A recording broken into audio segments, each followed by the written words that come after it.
Hi guys, thanks for tuning in to another video on ForgottenWeapons.com. I'm Ian. I am here again today at the Rock Island Auction House.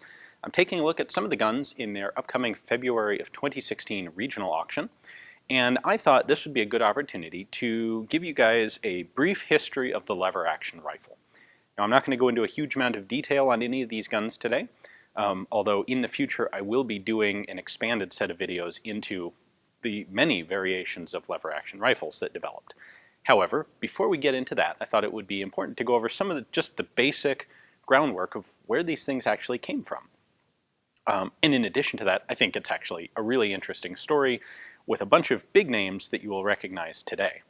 So really the first gun that is available in this story is the Volcanic. Now, the Volcanic goes back, we can go back a little bit before this, although we don't have a gun to exemplify it.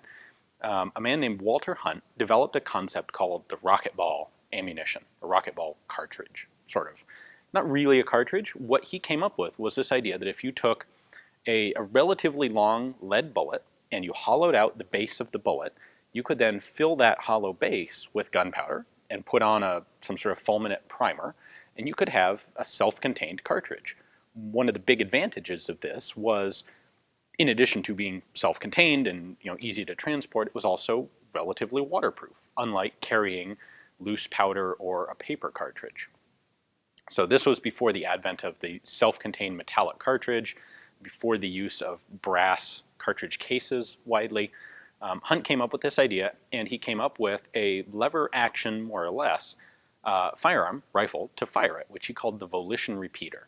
Now, the Volition Repeater was never manufactured in quantity, may never have been manufactured at all, but what's relevant about it is that his idea was noticed by some other people, and his patents were purchased, the rights to use his idea, were purchased by two guys named Daniel Wesson and Horace Smith. Smith and Wesson, they are in fact that, Smith and Wesson. And they tried to develop this rocket ball ammunition into something marketable. A few fits and starts, they ended up reincorporating their company as the Volcanic Repeating Arms Company. This was in 1855, and at that point they actually had a firearm to manufacture, and they went into production. They actually had two versions. They had a pistol version and a rifle version. This is one of the rifle versions. They made them in several different barrel lengths, and this was really the first modern version of what we know today as the lever action rifle, the classic, iconic American Old West lever action rifle. The first one was the Volcanic. These were manufactured up in Connecticut. Originally, the factory was in Norwich, Connecticut. Now, there were some problems with this rifle, mostly problems with its ammunition. For one thing, you tended to have a lot of gas leakage at the breech. Because there was no brass case that would expand on firing and seal all the gases in the breech of the rifle, instead you just had this hollow base lead bullet. Well, the seal between the bolt and the back of the barrel wasn't all that great, so they leaked some gas.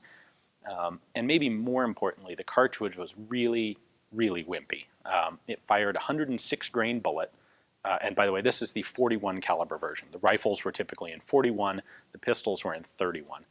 The 41 caliber rifles fired 106 grain bullet at 500 to 600 feet per second, and that's pretty paltry. It's a light bullet, and it's going pretty darn slow. So that was probably a bigger issue than problems with the rifle design. So after just a couple of years, the Volcanic Arms Company was really not in good financial shape. They were in trouble. They had a hard time making money. The guns weren't selling very well. And one after the other, Smith and Wesson both ended up leaving the company. They went back to Smith and Wesson, their own initial company, and they ended up purchasing a patent from a guy named Rollin White, who had patented the concept of drilling a chamber clear through a revolver cylinder from front to back. And Smith and Wesson would go on to really exploit this patent and corner the market in modern revolvers using what was becoming the new available technology of self-contained metallic cartridges. And they would end up going on to do very well in that market. Obviously, Smith & Wesson is still around today. It's the company comes from that same company. Well, when the Volcanic Arms Company was first incorporated back in 1855, one of the bigger investors was a kind of wealthy guy by the name of Oliver Winchester. And when Smith and Wesson were leaving, Winchester pretty much took over the company financially. He moved the factory down to New Haven, Connecticut, reincorporated it as the New Haven Arms Company. And the guy he put in charge of the factory was a guy named Benjamin Taylor Henry, whose name may sound familiar. Henry had been an engineer involved in the design of these rifles for quite some time, and he continued to work on them, and he improved them to the point that in 1860, the New Haven Arms Company started producing not the Volcanic, but instead the 1860 Henry rifle, which I happen to have an example of right here.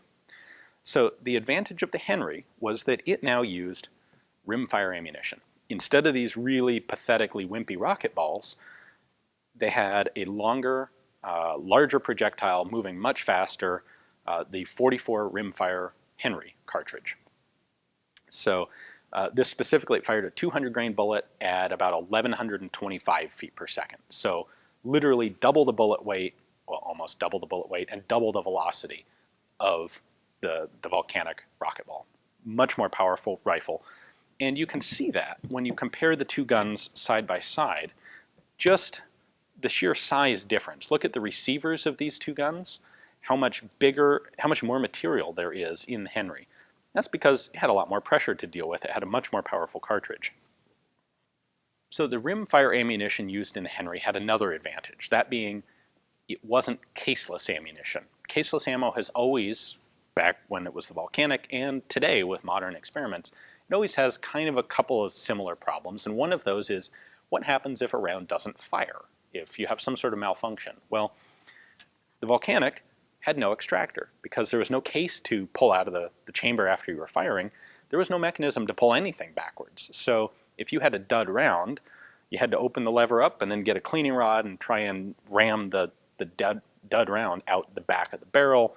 It was kind of a mess. If you had a dud, you're in trouble until you can deal with the gun. Well, by switching to modern cased rimfire ammunition, the Henry added extractors to its bolt. So now after you fired, you would extract the empty case, which meant if you had a dud round, you could extract it as well, just like an empty case.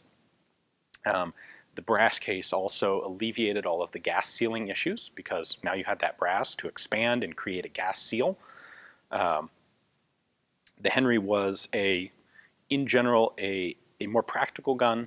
It was heavier, it was more durable, it fired a more powerful cartridge, and it proved to be immensely popular.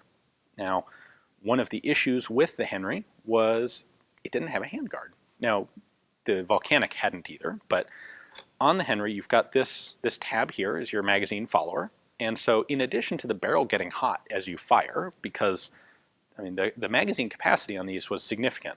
With the Volcanic, depending on barrel length, you could hold between 20 and 30 cartridges in the tube. The Henry cartridge was a bit longer, so capacity was reduced, but you're still talking easily 16 rounds in the tube. That'll get this barrel hot, 16 rounds of black powder. So you're kind of missing a bit of a handguard here. And then in addition, this magazine follower is moving backwards every time you load a new cartridge. And at a certain point, it's going to hit your hand, your support hand, like this. And if you don't recognize that, if you hold your hand here and stop the magazine follower, you no longer have spring tension pushing cartridges down the magazine, and you'll start cycling the gun, and you won't get any new cartridges. You have to remember to do what is in cowboy action circles today called the Henry hop, where you pull your hand, as the follower approaches, you pull your hand from here, hop it out in front of the follower so that you don't obstruct this guy. At any rate, this was a liability of the Henry. You also had a rather awkward loading mechanism where you had to bring the follower all the way up to this. You know what? I'm going to leave this spring alone. You would bring the follower all the way up here, and then the front half of the barrel and magazine tube, the front half of the magazine tube, actually rotates 45 degrees, and you load it from the front, kind of like a tube-fed 22 today. And that was a bit awkward. So the New Haven Arms Company is continuing to work on modernizing and improving this rifle, and in 1866 they renamed themselves again and they now name themselves the Winchester Repeating Arms Company. Oliver Winchester is owner and thoroughly in control of the company. And in 1866, they came out with their next rather groundbreaking new development in firearms, that being the 1866 Winchester rifle. This includes two primary improvements. Now, it's still chambered in 44 Henry rimfire, which is still a pretty reasonable cartridge. It is pretty darn close. It's just slightly less powerful than the 4440 cartridge, which would follow in 1873. The 44 Henry was a perfectly adequate pistol cartridge. Now, what the 66 Winchester improved on was, first off, we have a handguard here, so you don't have to worry about the barrel heating up too much. They also significantly changed the loading and the magazine structure. So instead of having to load from the front of the magazine tube, you now have a loading gate, patented by a guy named King. And all you have to do is you can thumb cartridges in from the back of the magazine tube. And once we get to this point, now we basically have the modern Old West lever gun. Well, the fully realized Old West lever gun, shall we say. So we normally think of these rifles and carbines as being chambered for cartridges like the 45 Colt. That's not historically accurate. The 45 Colt hadn't been invented when this carbine was developed. The reason we have that association is because of the popularity of things like cowboy action shooting, which has led to the marketing of reproductions of guns like the 66 Winchester in more modern cartridges that are relatively easy for people to shoot today. The problem with 44 Henry is it's a rimfire cartridge. Nobody has made it in many decades. Original ammo is very scarce. And rimfire cartridges, just people aren't really interested in them today. They'd rather have a reloadable cartridge. And a centerfire round like 45 Colt makes a good fit for a rifle like this if you're making reproductions today. So that's what most of them are in, and that's why people kind of assume that these rifles would have originally been used with those cartridges, which they weren't. The brass that you see here is actually a material called gunmetal. It was an early bronze alloy. Has a couple of advantages over steel. It's easier to machine, it doesn't rust, it looks cool.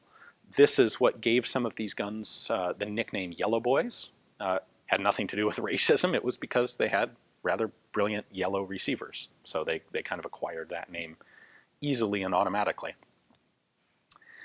I think that is pretty much going to cover the level of history I wanted to get into today.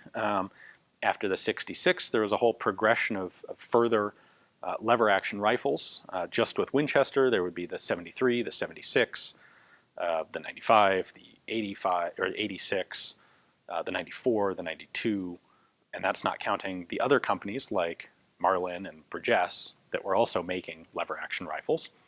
So we'll get into some of those in the future, some soon, some later, but I thought it would be cool to take a look at these kind of iconic early examples right now, all in one batch. So, of course, I am at an auction house here, and all three of these rifles are coming up for sale in February. So if you would like any one of them, take a look at the description text below, where I've included links to the auction lots for all three, so you can see Rock Island's catalog pages on them, take a look at their descriptions, their high-res photos, and decide if you just can't live without them. Now, if that turns out to be the case, you can either come here and participate in the auctions live, or you can make an online or telephone bid through the website. Thanks for watching.